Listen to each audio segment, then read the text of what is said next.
Hello everyone, welcome to English Shorthand classes. Exercise 16. Get ready for the dictation. Start.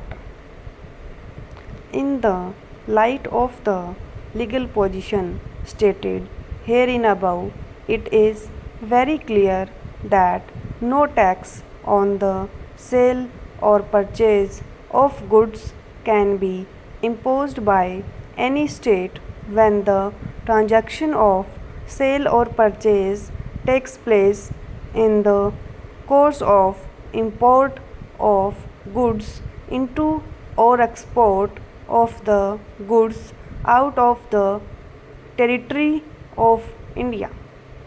Thus, if any transaction of sale or purchase takes place when the goods are being imported in India or they are being exported from India, no state can impose any tax thereon. Section 5 of the Central Act deals with the transaction which is said to have taken place in the course of import or export.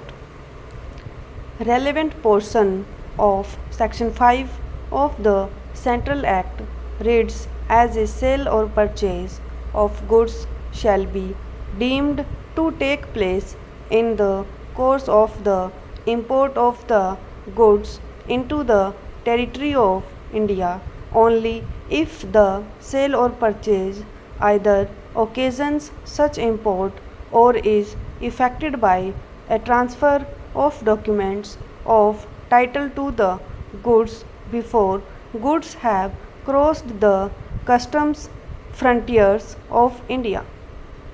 Upon perusal of the aforestated provision of Section 5 of the Central Act, it is clear that a sale or purchase of goods shall be deemed to take place in the course of import of the goods into the territory of India only if sale or purchase takes place before the goods have crossed the customs frontiers of India.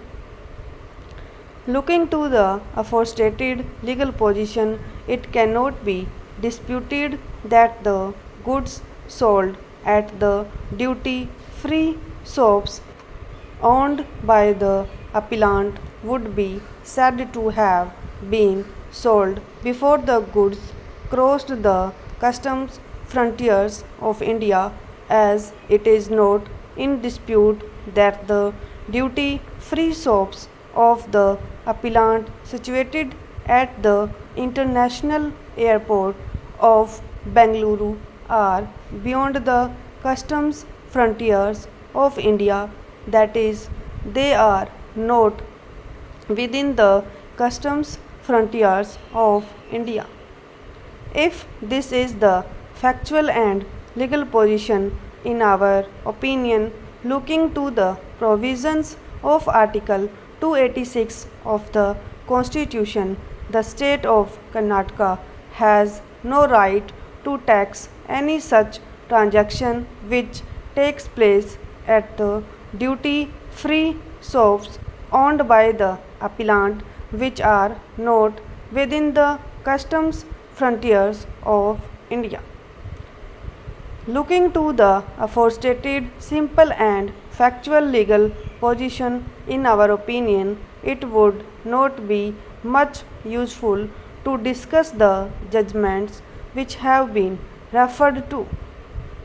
In our opinion, the legal position is so clear that it was not necessary for the Land Council to refer to any judgment, and merely by showing the aforestated factual aspect and legal provisions to the concerned authority, the appellant could have convinced the concerned authority that the sale effected at the duty free shops of the appellant could not have been taxed by the state of Karnataka.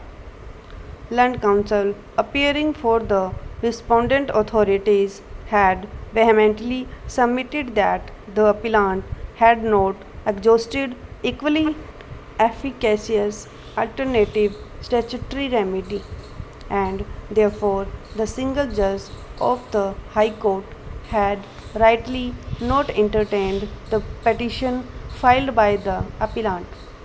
According to them, the division bench had also rightly dismissed the appeal for the same reason. According to them, this court also should not entertain this appeal.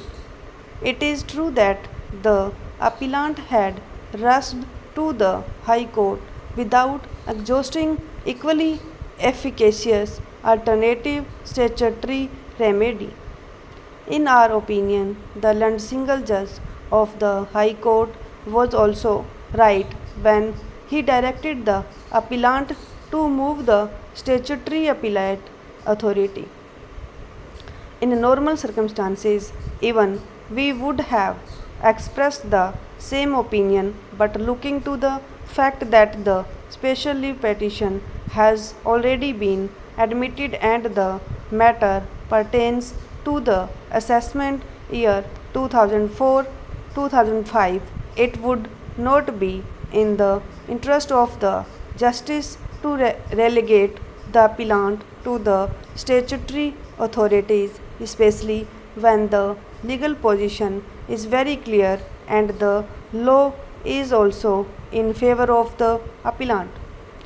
The Land Council, appearing for the respondent, had submitted that the sale would not be taxed under the Act only if it occasions in the course of import, but the transactions of sale which are subject matter of this litigation had not taken place in the course of import, and therefore they would not be exempted under the provisions of Section 5 of the Central Act.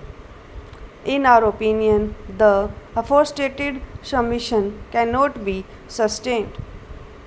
They again submitted that in the course of import means the transaction ought to have taken place beyond the territories of India and not within the geographical territory of India.